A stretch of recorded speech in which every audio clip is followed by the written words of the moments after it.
Hello everyone, teaching मंच में आप सभी का स्वागत है। हमने पिछली वीडियो में देखा ईवीएस का चैप्टर 1, जिसमें हमने जाना था कि जंतुओं का वर्गीकरण का जो क्राइटेरिया होता है वो कैसे होता है। जंतुओं की चाल के बारे में हमने जाना, जंतुओं की आवाजों के बारे में, जंतुओं के चाल चलन आवाज के बारे में हमने जाना था। और हमने देखा था कि जो सीटेट में क्वेश्चन आए हुए हैं उस चैप्टर से रिलेटेड हमने ऐसे भी कुछ क्वेश्चंस देखे थे। अपनी पिछली वीडियो में हमने कुछ पहेलियां देखी थी और मैंने आपको 2 पहेलियों के साथ छोड़ा था आंसर के लिए, जिनमें से देख लेते हैं हम। पहली जो पहेली थी उसका आंसर है कछुआ। उसका आंसर कछुआ है, ये आपने देख लिया होगा। लेकिन मैंने कहा था कि आपको ऑप्शन से कंफ्यूज कर सकता है। अब इसमें ऑप्शन कौन कौन से दे सकता है? आप सोचिए, धीमी चाल से कौन कौन से जंतु चलते हैं जो बहुत धीमी चाल से चलते हैं? कछुआ हो गया, एक स्नेल हो गया, एक केंचुआ हो गया। स्नेल भी बहुत धीमी चाल से चलता है और केंचुआ भी बहुत धीमी चाल से चलता है। लेकिन इसका आंसर कछुआ ही क्यों है? आपने पंचतंत्र की कहानियां तो जरूर सुनी होंगी, बचपन में आपने पढ़ी भी जरूर होंगी। पंचतंत्र में एक कहानी है कछुआ और खरगोश की, जिसमें से पहेली बनाई गई है। अब दूसरी पहेली देख लेते हैं। दूसरी पहेली का आंसर है उल्लू। अब इसका कंफ्यूजन कौन से ऑप्शन से हो सकता है? आपने देखा होगा जुगनू होता है, रात में दिखाई देता है। अब आपने सोचा होगा अगर ऑप्शन में जुगनू भी आ जाए और उल्लू भी आ जाए फिर इसका आंसर क्या होगा? तो इसका आंसर उल्लू ही होगा। जुगनू रात में जागता नहीं है, सिर्फ वो रात में इसलिए दिखाई देता है क्योंकि वो उड़ते हुए थोड़ा उजाला करता है। लेकिन इसका आंसर होगा उल्लू। अब हम अपने नेक्स्ट चैप्टर पर आ जाते हैं, जो कि है पौधों की परी। पौधों की परी चैप्टर में एक छोटी सी कहानी है, जिसमें कि दीदी होती है और वो संडे वाले दिन बच्चों को बाहर लेकर जाती है खिलाने के लिए। एक बाग में लेकर जाती है, छोटे से पार्क में। वहां पर जाकर वो बच्चों के साथ एक गेम खेलती है। कुछ अंताक्षरी करते हैं, कुछ छुपन छुपाई खेलते हैं, ऐसे ही वो खेल खेलती है। लेकिन थोड़ी देर बाद उनकी दीदी बोलती है कि आज हम एक नया गेम खेलेंगे, जो कि हमने पहले भी खेला हुआ है। उस गेम में क्या है? दीदी बनती है पौधों की परी। पौधों की परी बनके वो बच्चों को कुछ आदेश देती है कि जैसा मैं बोलूंगी आपको वैसा करना होगा। और वो आदेश देती है बच्चों को कि जाओ और एक एक पेड़ को छुओ। बच्चे जल्दी जल्दी से जाते हैं और एक एक पौधे को छू लेते हैं। उन पौधों में गेंदा, चमेली, नीम और मेहंदी के कुछ पौधे होते हैं। फिर दीदी बोलती है कि अब जाओ और तनों को पकड़ो। तो बच्चे जाते हैं और कुछ जो पौधे होते हैं उनका मोटा तना होता है, कुछ उसे पकड़ लेते हैं। कुछ जाते हैं जिनका पतला तना होता है, उसे पकड़ लेते हैं। फिर एक बच्चा होता है माइकल, उसे बहुत ज्यादा मजा आ रहा होता है इस गेम में। आगे वो बोलता है कि अब की बार पौधों की परी मैं बनूंगा और फिर बच्चों को मैं आदेश दूंगा। दीदी बोलती है ठीक है।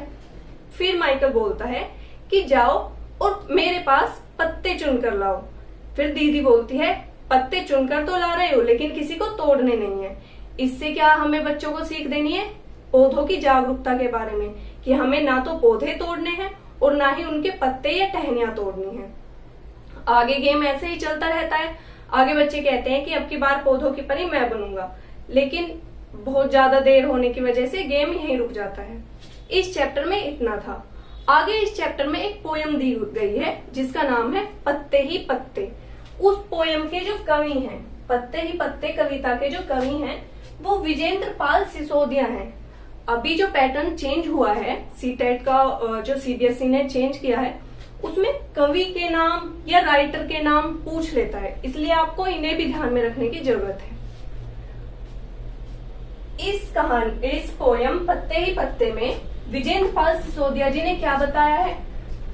पत्तों के आकार के बारे में, उन पत्तों पर जो पैटर्न होते हैं, अलग अलग पौधे का अलग अलग पत्ता होता है, उसका आकार अलग होता है, पैटर्न अलग होता है। कभी आपने नोटिस किया होगा कि आप एक पत्ते को देखकर ये बता देते हैं कि ये कौन से पेड़ का पत्ता है? वैसा ही इस कविता में बताया गया है। आगे हम देखते हैं कि जो दीदी ने बोला था कि जाओ एक एक पौधे को छू लो, बच्चों ने कौन कौन से पौधे छुए थे? मेहंदी का, चमेली का, गेंदे का और नीम का। अब हम इनमें से कौन से पौधे को पेड़ कहेंगे, कौन से को झाड़ी कहेंगे, कौन से को वृक्ष कहेंगे, हम इनका वर्गीकरण कैसे करते हैं कि कौन सा पौधा है, कौन सा पेड़ है, कौन सा झाड़ी है? इनका वर्गीकरण किस आधार पे होता है? तो हम देखते हैं कि जो पौधों का वर्गीकरण होता है वो उनके तनों के आधार पर होता है। तनों के आधार पर कैसे होता है? अब देखते हैं इनकी विशेषता। पौधे पहले देख लेते हैं कितने प्रकार के होते हैं। शाख होती है, झाड़ी होती है, वृक्ष होते हैं, लताएं होती हैं। अब लताएं भी कई प्रकार की होती हैं। सीटेट में जो पूछता है वो पूछता है विसर्पी लता से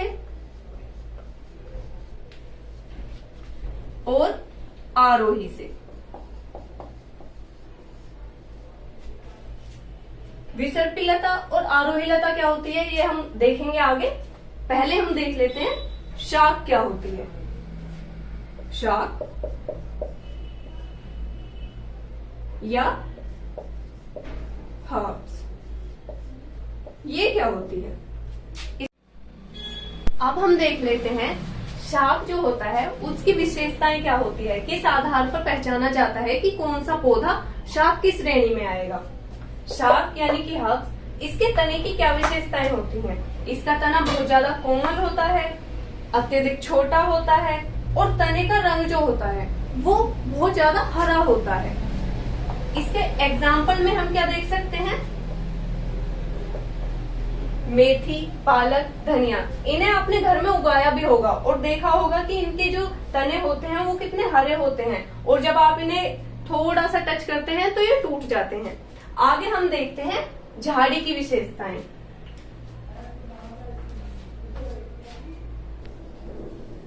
आगे हम देख लेते हैं झाड़ी की विशेषताएं। झाड़ी इंग्लिश में shrubs।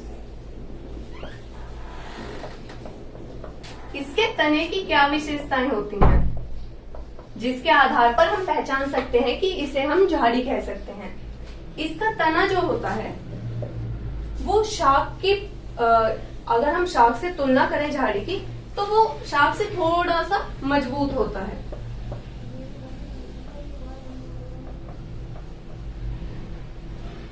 शाख का तना बहुत ज्यादा कोमल होता था, इसका थोड़ा सा मजबूत होता है। शाख का तना हरा होता था, इसका तना हम पूरी तरह से हरा नहीं कह सकते। इसके तने का रंग पेड़ के तने के तरह थोड़ा सा हरे से अलग भी हो सकता है। इसके एग्जाम्पल में हम किस किस को देख सकते हैं?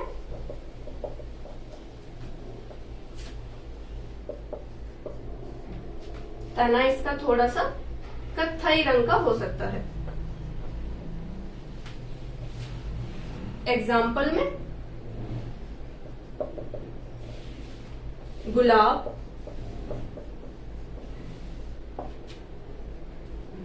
और गुड़हल,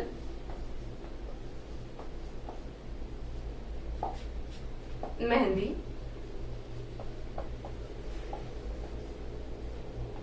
अनार, इन्हें हम इसके एग्जाम्पल में देख सकते हैं। आपने कई बार खुद भी यूज किया होगा कि आज मैंने गुलाब का पेड़ लगाया, जबकि हम पेड़ अगर गुलाब को कहते हैं तो वो गलत हो जाएगा, क्योंकि गुलाब का पेड़ नहीं होता, गुलाब की झाड़ी होती है। और ये क्वेश्चन बन सकता है, आपको कुछ एग्जाम्पल देगा, ऑप्शंस देगा, उसमें से आपसे पूछ लिया जाएगा कि इनमें से कौन सा झाड़ी है या कौन सा झाड़ी नहीं है, या कौन सा पेड़ है या कौन सा शाख है।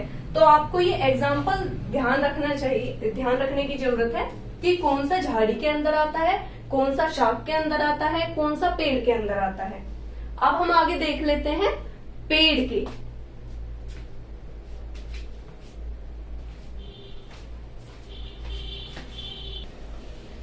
आगे हम देख लेते हैं पेड़ की विशेषताएं। पेड़ इंग्लिश में ट्री। इसके तने की क्या विशेषताएं होती है, मतलब कि हम कैसे पहचानते हैं कि कौन सा पौधा तना है। सबसे पहले हम तने की बात कर रहे हैं तो हम देख लेते हैं कि पेड़ का जो तना होता है वो बहुत ज्यादा मजबूत होता है,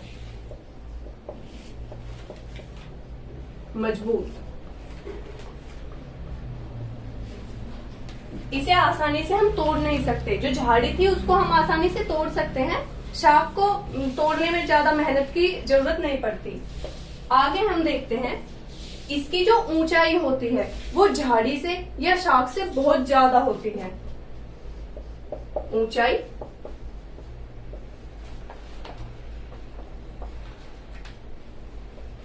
इसके तने का जो रंग होता है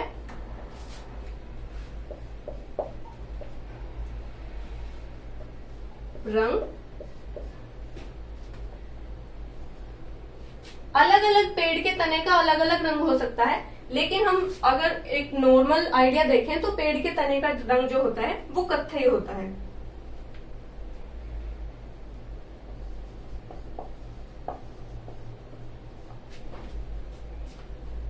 इसके एग्जाम्पल में हम देखें, एग्जाम्पल जितने भी बड़े बड़े पेड़ होते हैं जैसे नीम हो गया, इस चैप्टर में भी दिया गया है। एक बच्चे ने जो पौधा जाकर छुआ था उसमें एक बच्चे ने नीम का पेड़ जाकर छुआ था। तो नीम का क्या है? पेड़। चंदन, देवदार, ये सब जितने भी बड़े बड़े पेड़ होते हैं वो इसके एग्जाम्पल में आ जाएंगे। आगे हम देखते हैं, हमने पढ़ा था बेल, बेल में टाइप। आगे हम देख लेते हैं बेल की विशेषताएं।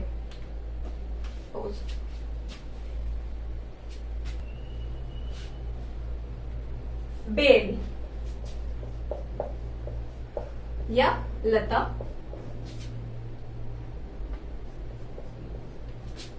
हमने शुरू में ही देखा था, जो सीटेट में पूछता है वो दो प्रकार की लताओं के बारे में पूछता है। एक है विसर्पी, दूसरी है आरोही। सबसे पहले तो हम जान लेते हैं कि बेल के जो तने की विशेषताएं होती हैं वो क्या होती हैं। इसका जो तना होता है वो बहुत ही ज्यादा कमजोर होता है, बहुत ज्यादा कमजोर होता है। इसका तना शाख से भी ज्यादा कमजोर हम कह सकते हैं। और हरा,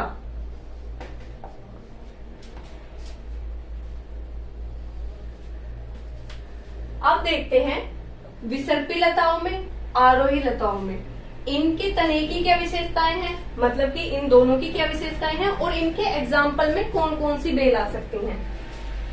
विसर्पी लताएं, ये तो हमने देख ही लिया कि तना कमजोर होता है, हरा होता है, लेकिन विसर्पी लताएं होती कौन सी हैं?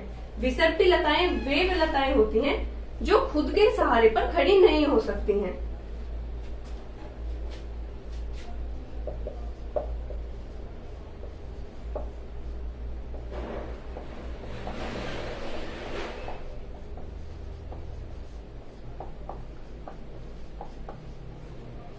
यही विशेषता आरोही लताओं के लिए भी है। आरोही लताएं भी अपने सहारे पर खड़ी नहीं हो सकती हैं। इन्हें भी खड़े होने के लिए या रुकने के लिए किसी दूसरी चीज का सहारा लेना पड़ता है। विसर्पी लताएं हम ज्यादातर देखते हैं जमीन में फैली हुई होती हैं। इन्हें अगर हमें चढ़ाने के लिए या ऊपर सहारा देने के लिए दूसरी चीज का सहारा लेना पड़ता है, उनमें हम रस्सी ले सकते हैं या कोई दूसरी लकड़ी ले सकते हैं। इसमें एग्जाम्पल कौन कौन से आएंगे? विसर्पी लताओं में खीरा, तरबूज,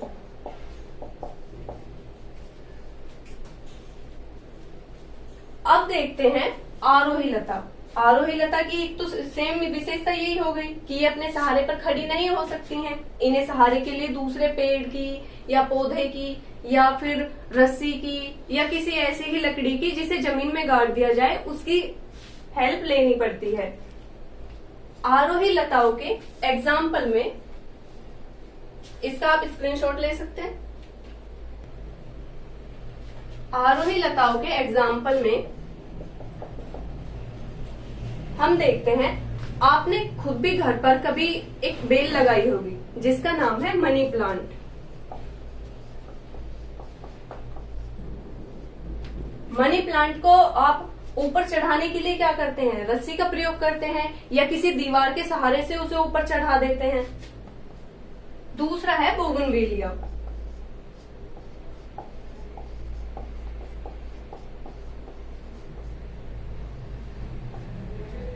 बोगनवेलिया की बेल आपने देखी होगी, इसे भी सहारे के लिए किसी दूसरी चीज की सहायता लेनी पड़ती है। तीसरी बेल है स्ट्रॉबेरी।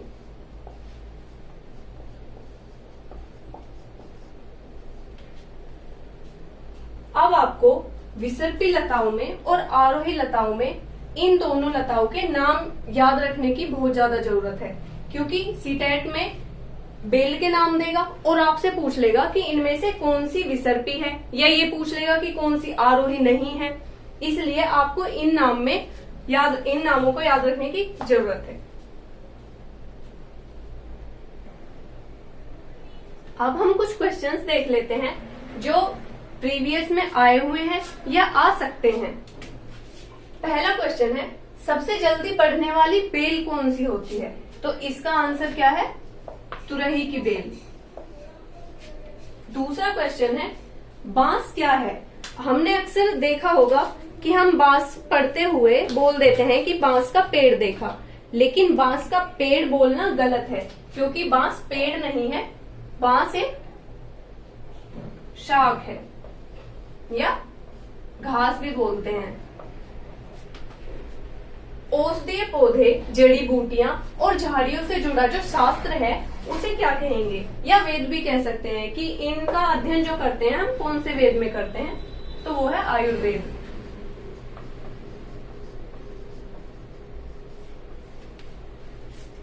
पौधों को किसके आधार पर वर्गीकृत किया जाता है? हमने जब ये चैप्टर पढ़ना शुरू किया था उसमें सबसे पहले मैंने बताया था कि पौधों का वर्गीकरण किसके आधार पर किया जाता है?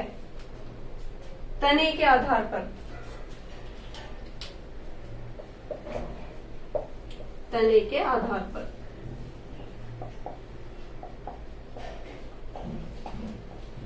नेक्स्ट क्वेश्चन है, केला क्या है? हम अक्सर अपनी लैंग्वेज में बोल देते हैं कि केला का पेड़ लगाया, या आज मैं केले के पेड़ से केले को तोड़कर लाया, लेकिन केला का पेड़ बोलना गलत है। केला भी क्या है? बांस की तरह एक शाख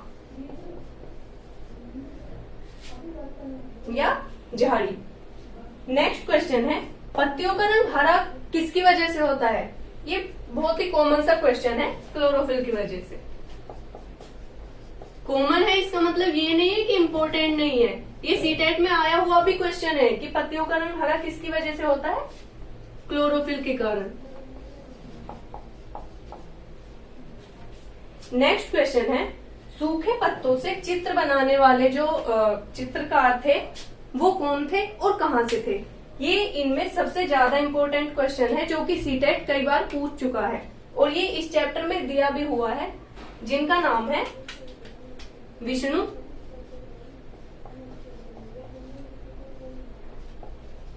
चिंचालकर।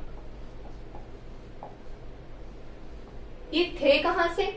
ये मध्य प्रदेश के इंदौर से थे। इन्होंने सबसे पहले क्या किया था? सूखे पत्तों को इकट्ठा किया। उन सूखे पत्तों से इन्होंने इतनी आकर्षक पेंटिंग्स बनाई थी, इतनी आकृतियां बनाई थी कि ये फेमस हो गए अपनी उन आकृतियों को लेकर, और बाद में ऐसी ही आकृतियां बनने लगी विष्णु चिंचालकर जी की आकृतियों को देखकर। आगे हम कुछ क्वेश्चंस देखते हैं। एक और सीटेट में क्वेश्चन पूछा जाता है जो कई बार पूछ चुका है सीटेट, वो है कि कुनैन जो है वो किस पेड़ से बनाई जाती है? कुनैन किस पेड़ से बनाई जाती है?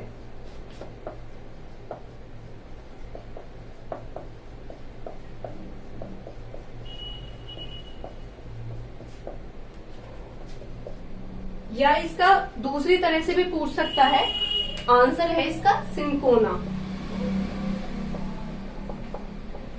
दूसरी तरह से कैसे पूछ सकता है कि सिंकोना पेड़ से कौन सी दवाई बनाई जाती है? तो कुनैन इसका आंसर। नेक्स्ट क्वेश्चन है, केसर, नाम तो आपने सुना ही होगा। केसर जो है वो पौधे के किस भाग से प्राप्त किया जाता है? प्राप्त किया जाता है। अब आपको इसमें ऑप्शन में देगा, तना देगा, फूल देगा, पत्ती देगा या फल देगा। इसका आंसर है फूल से।